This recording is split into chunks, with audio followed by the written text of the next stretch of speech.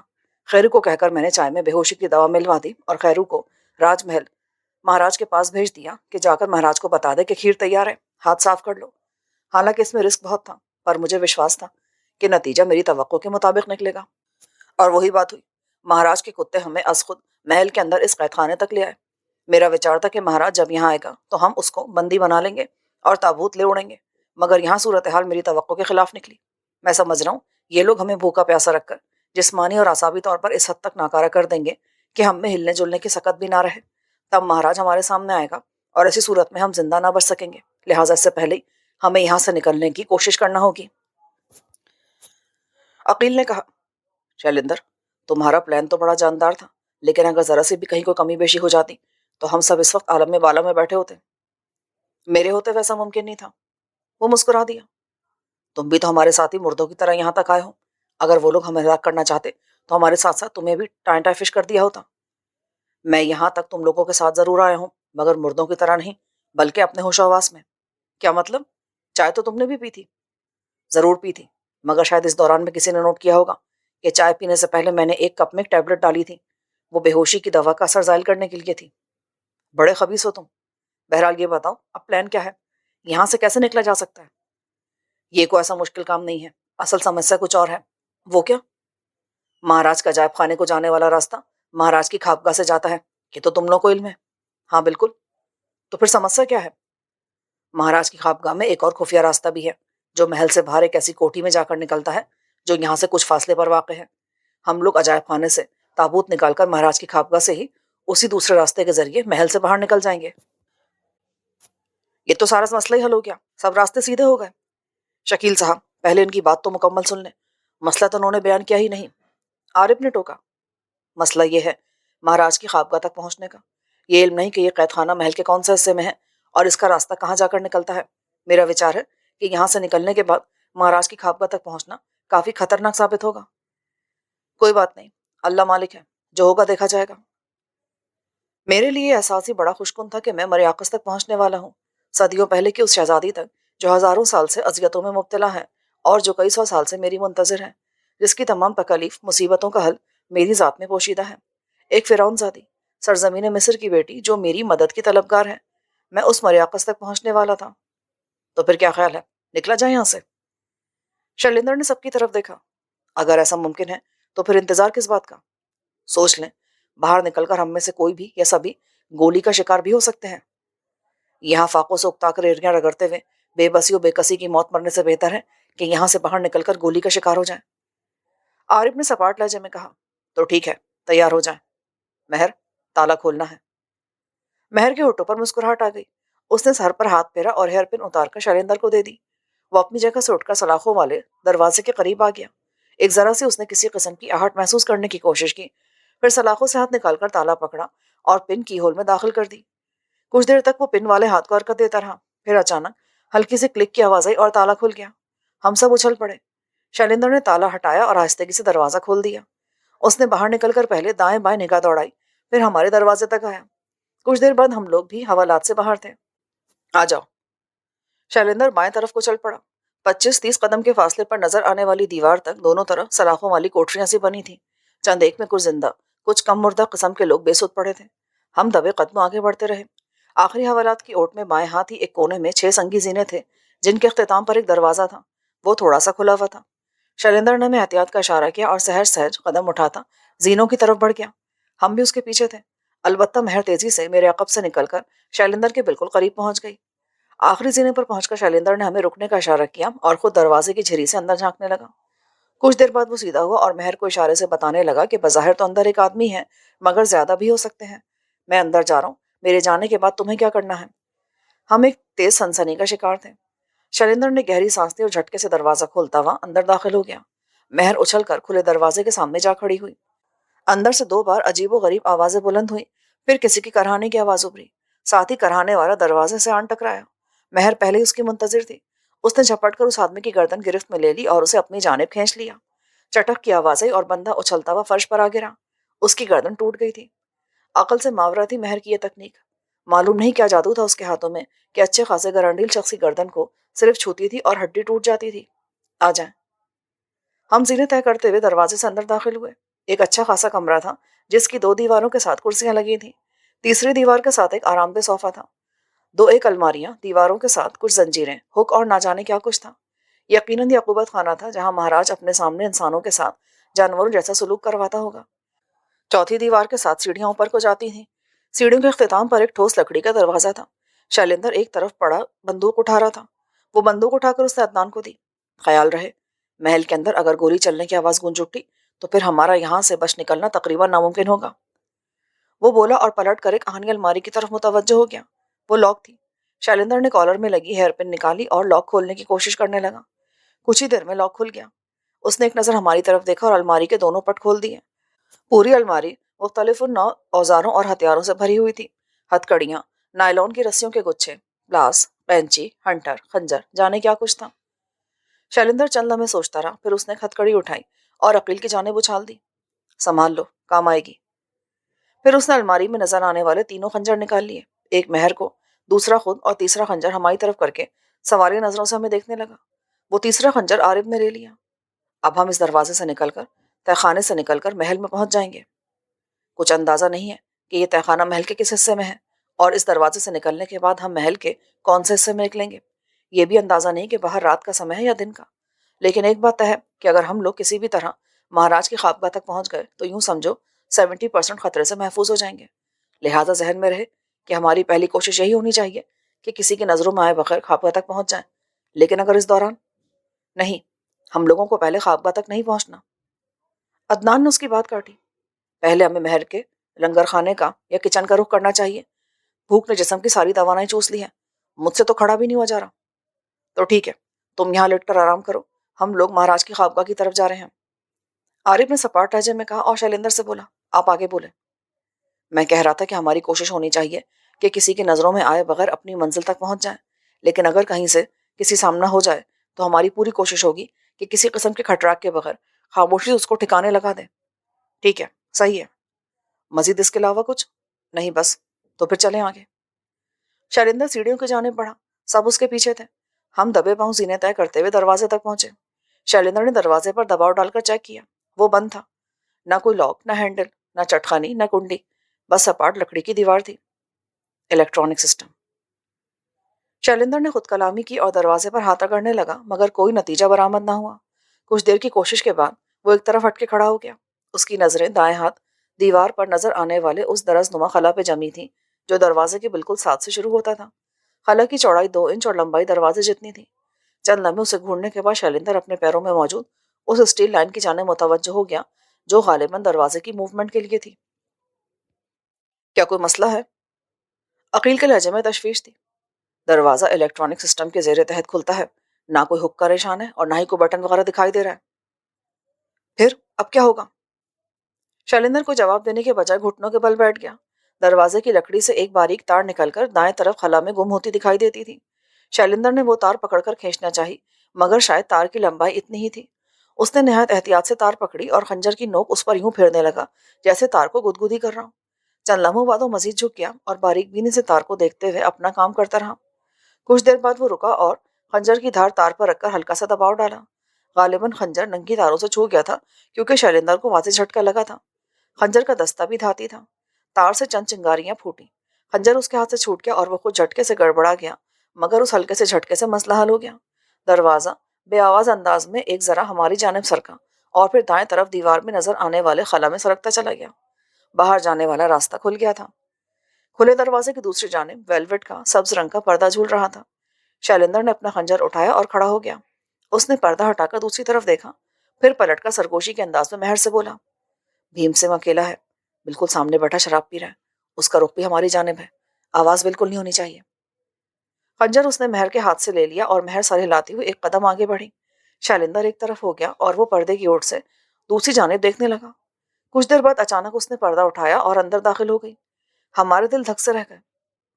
اگر بھیم سنگھ چیخ پڑتا تو ابھی 20 مسلح افراد یہاں پہنچ جاتے اور ہم اوپر۔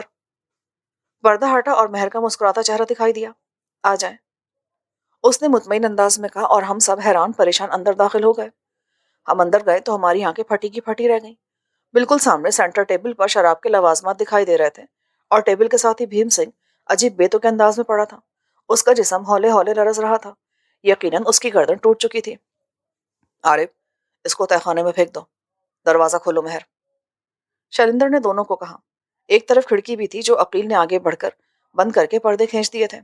عارف نے بھیم سنگھ کے نیم مردہ وجود کو ٹانگوں سے پکڑ کر کھینچا۔ میں نے پردہ ہٹایا اور اس نے تہہ خانے کی سیڑھیوں پہ لڑکا دیا۔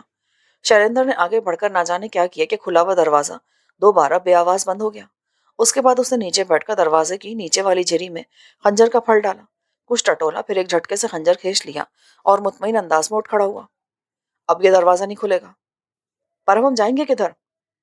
ہم پائیں باغ کا رخ کریں گے۔ میرا خیال ہے کھڑکی پائیں باغ میں ہی کھلتی ہے، اور لگتا ہے قسمت کی دیوی بھی مہربان ہے کیونکہ باہر اندھیرا ہے۔ یقینی بات ہے کہ رات کا وقت ہے۔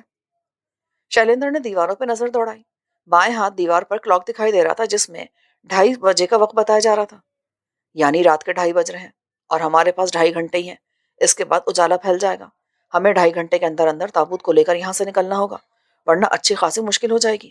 ابھی تو مہاراج رام پرساد بھی اپنی خوابگاہ میں ہوگا، ہمارا کام مزید آسان ہو جائے گا۔ اس نے مجھے انسانی سروں کا تحفہ بھیجا تھا نا۔ شیلیندر کا لہجہ زہریلا ہو گیا۔ ہم جتنی جلدی کریں گے ہمیں اتنی ہی آسانی رہے گی۔ رات کے اندھیرے میں جو کرنا چاہتے ہو کر گزرو، صبح کی روشنی کے ساتھ حالات خطرناک ہو جائیں گے۔ پروفیسر نے سنجیدگی سے کہا، تو پھر بھگوان کا نام لے کر آگے آ جاؤ۔ شیلیندر کھڑکی کی طرف بڑھا، بھائی ہم تو اللہ کا نام لیں گے۔ عدنان بے ساختہ بول اٹھا، او یس، آئی ایم سوری۔ وہ مسکرایا، پھر مہر سے بولا، مہر لائٹ آف کر دو۔ مہر نے فوراً آگے بڑھ کر 2-4 بٹن پریس کیے تو کمرے میں گاڑھا اندھیرا ابھر آیا۔ اندھیرے میں پہلے پردے کی سرسراہٹ ابھری، پھر کھڑکی کھلنے کی ہلکی سی آواز۔ کھڑکی کھلتے ہی چاند کی زرد کرنیں تاریکی کو چیر گئیں۔ کھڑکی کے پٹوں میں تو شیشے لگے تھے، البتہ فریم قدیم طرز کا تھا، نہ جالی اور نہ ہی سلاخیں۔ یقینی بات تھی کہ محل کی تمام کھڑکیاں اسی طرز کی رہی ہوں گی اور یہ ہمارے حق میں بہتر ہی تھا۔ مہاراج کی خوابگاہ تک پہنچنے میں کسی قسم کی دقت نہ ہوتی۔ چلیں آگے بڑھیں، عارف بولا۔ شیلندر نے ایک بار ذرا سر باہر نکال کر چاند کی بیمار اور مدھم روشنی میں ماحول کا جائزہ لیا، پھر کھڑکی سے باہر کود گیا۔ اس کے بعد ہم سب ایک ایک کر کے باری باری باہر کود گئے۔ Will they be able to escape safely? Will they be able to reach Morocco?